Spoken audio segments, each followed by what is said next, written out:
Hey everybody, it's Jason Blaha here. Now that my two obligatory informative videos are done for the day, it's time to talk about current events in the online fitness community. And I've had a few subscribers ask me to go take a look at Jeff Cavalier's video with Jesse, and they're like, man, you need to see how Jesse has not made any gains, how bad his gains are. So let me put on my +5 out of weaponsmithing, work on skilling up my crafting a little bit, and let's talk about this. And what I guess I want to talk about mainly is the fact that this is someone who supposedly has put on 20 pounds of muscle the right way. That's really the problem.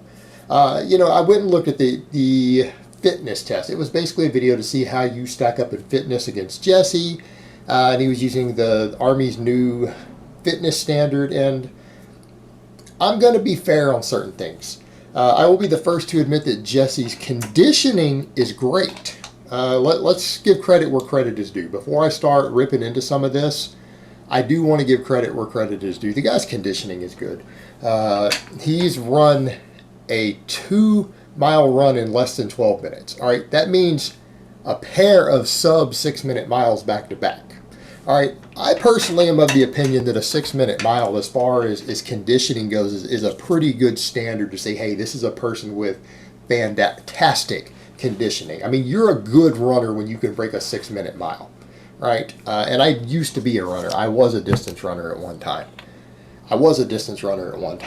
So I do have some idea of how that works. And anyone who can hit a mile in 6 minutes, you're going to get a nod as a runner. That's damn good. That's damn good. And so when he can do 2 miles in less than 12 minutes, that's even better. So, I mean, credit where credit is due. Conditioning is on point.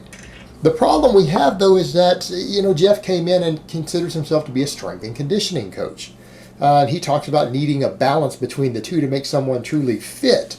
Problem is, Jesse didn't gain any strength. He is conditioning, but he still has zero strength, and he has almost no appreciable muscle. And when you guys even look at how he looks in there, it's very obvious. He looks like a non-lifter. This doesn't look like somebody who's been under a heavy squat bar, someone who's been squatting and deadlifting heavy for a year. This doesn't look like someone who's been doing heavy pressing for an entire year under a coach. And this is someone who played other sports, got with him, and it's been something like a year and a half he's been working under Jeff now. And there's no strength there. There's no size. And I'm looking at that, and yeah, I understand we all have different body types, but his stats speak volumes because he's 5'9", supposedly 5'9", 155 pounds at 9% body fat. That's what I believe they're saying he is at.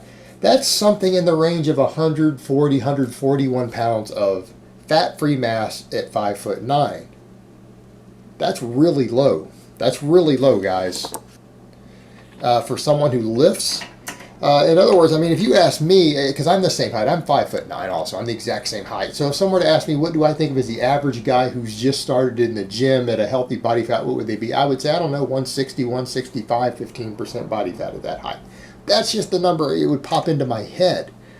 That's somewhere in the range of 135 to 140 pounds of fat-free mass. You guys see the problem there?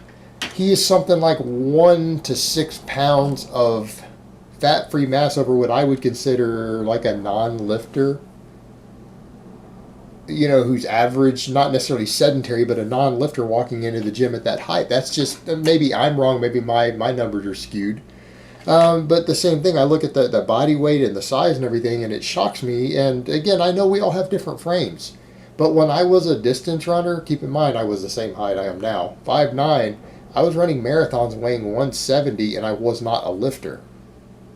Granted, I have a bigger frame, I have a bigger structure, so that accounts for some of that. But the fact is, I was running marathons. I ran multiple marathons at 170 pounds as a non-lifter, the exact same height.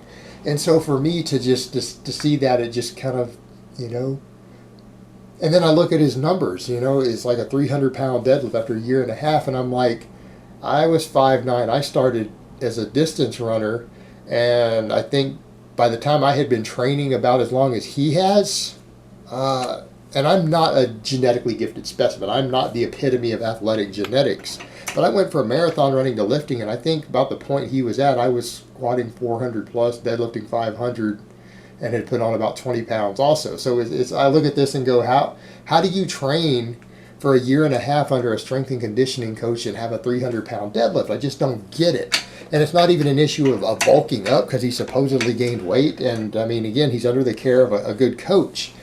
Things like the deadlift are the least correlated, out of the big three, is the least correlated with changes in body weight. It's the least correlated with body weight. Keep in mind, I mean, there are now guys in the 220 who are weighing under 220 pounds, deadlifting 900 plus in meets raw. I mean, this is a world we live in. That's where genetics and leverages come into play. But you guys get the idea. So, again, I just don't get it. And then you see the strength. I mean, look at the displays of strength we saw there in the video. And he's like, well, he meet the Army standards. Like, well, the Army's setting really piss poor standards for strength. Because, again, a 400 deadlift is normal. I think that's average on a good strength program. A healthy young man who's 5'9", who's gaining a little bit of weight.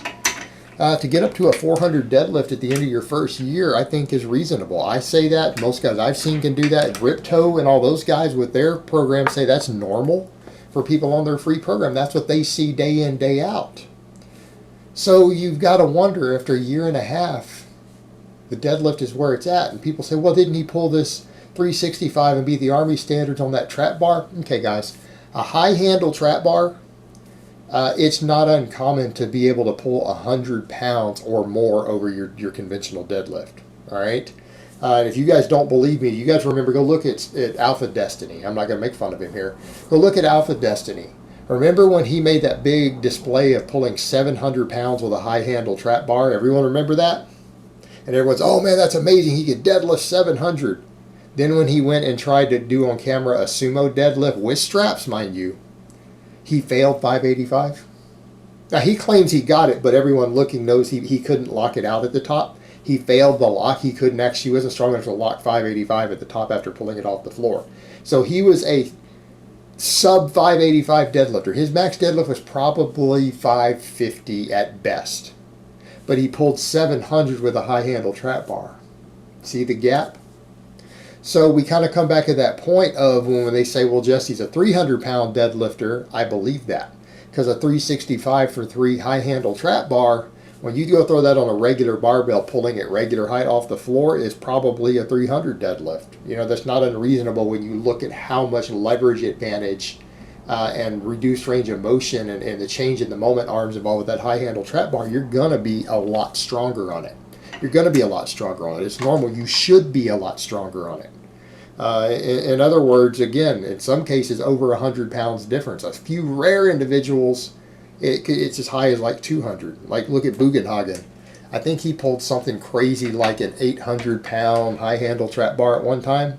But his best powerlifting meet competition max on the deadlift was 600. So again, you're seeing a more extreme case there. So it's not that great. And the same thing, you know, his push-ups, he only weighs 155. That's not a lot of weight. And in push-ups, you're using like half of your body weight. Even though you reset, he got something like 40 in 2 minutes. You know, how many of us could easily push 100 pounds more than 100 pounds 40 times in 2 minutes? You guys get the idea. It's not that great on the strength end. Same thing, his pull-ups. It's like, well, he got 15 pull-ups. Well, most of them weren't dead hang. Like 2 of the reps out of the 15 he got were actually full range of motion. He was skipping the hardest part, and he managed to get 15 weighing 155.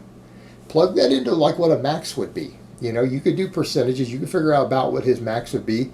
Again, it's decent, but it's not strong. It's not someone who's been given quality strength coaching. You know, and that's ultimately what we're looking at here. I'm not seeing this 20 pounds of muscle gain. I'm not seeing the strength. And so it kind of comes back to the point of, if Jeff is going to promote, hey, strength and conditioning, I get my people well-rounded, I'm not seeing the well-roundedness. Okay, so you have some pro athletes who already had $1 million contract before you got a hold of them. Have they really improved? Are they stronger and more conditioned now than they were before you got them? I don't know. I mean, we need to see examples. But, you know, having a few elite athletes in there that, yeah, okay, you know, you've got some pro athletes in there. But when you take the everyday man, as he calls Jesse, he's like, Jesse represents the everyday man.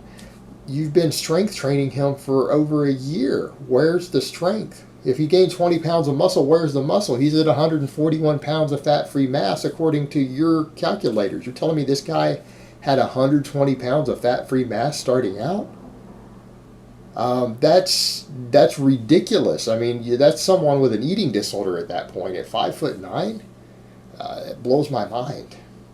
Like, I'm struggling to see how someone who's physically active at all at 5'9" has 120 pounds of fat-free mass. Then that's basically what we're saying here. I think he's gained about 5 pounds of muscle. That's all I've seen. All the before and afters, what we see with him standing, this is a guy who's put on 5 pounds of muscle in a year and a half. That's what we're seeing.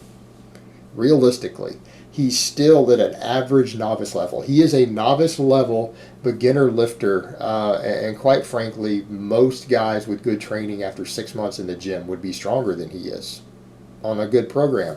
So, you got to kind of wonder what's going on here. It kind of comes back to the point. Jeff is probably a great physical therapist. He's probably great at injury prevention. He's probably pretty good at training people for conditioning, but as far as strength, power, things like that, I'm just not seeing it. And Jesse is kind of showing, where's the size, where's the strength, where's the power at? It's just not there. It's just not there. Maybe it's not Jeff's wheelhouse. All right, guys, well, that's really all I have to say on that today. I hope it's been informative, and I will talk to you guys next time.